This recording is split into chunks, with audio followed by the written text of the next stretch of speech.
katika maandiko pia. Twende mbele.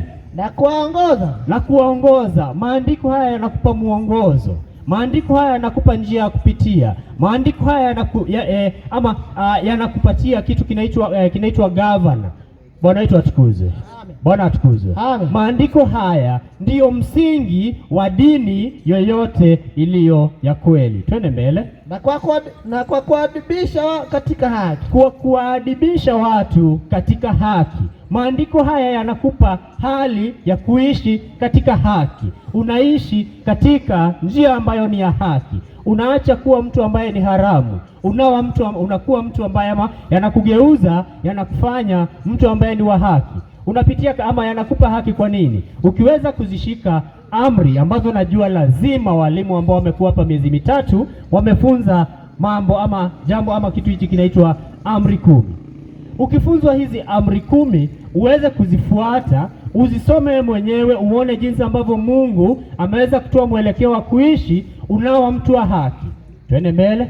Ili mtu wa Elohim awe kamili, hivi kwamba yakisha kufunza, yakisha kuelimisha, yakisha kuadibisha, yakisha kupa haki, yakisha kujulisha makosa yako, wewe mtu wa Mungu unakuwa kamili.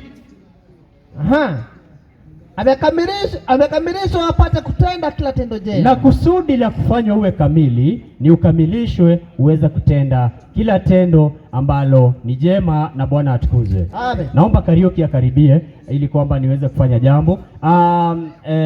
Ukishaadibishwa na ukisharekebishwa na maandiko, unawa kamili na unakamilishwa ili uweze kutenda kila tendo jema. Hivi maandiko nikisema nilitaka kutia muhuri. Sababu ya nini? Unasikia kuna tofauti ya injili hii na pengine injili ambayo umezoea kuisikia. Kwa maana injili hii, maandiko ndiyo kila kitu. Hakuna mwalimu anayesimama hapa na kunena neno lolote ambalo hanukuu ama hataji ama haguzi andiko katika mafunzo yake. Hivyo ukiwa pale, ni matumaini yangu kwamba umekuwa na kalamu na karatasi, ukiandika kila kitu, ukinukuu kila kitabu ambacho kinasomwa hapa, ili kwamba uweze kufuata baadaye, na ukiweza kufuata hayo, haki utaua na ukamilifu utaweza kukujia. Sijui naweza imba wimbo mmoja ama wakati unakataa?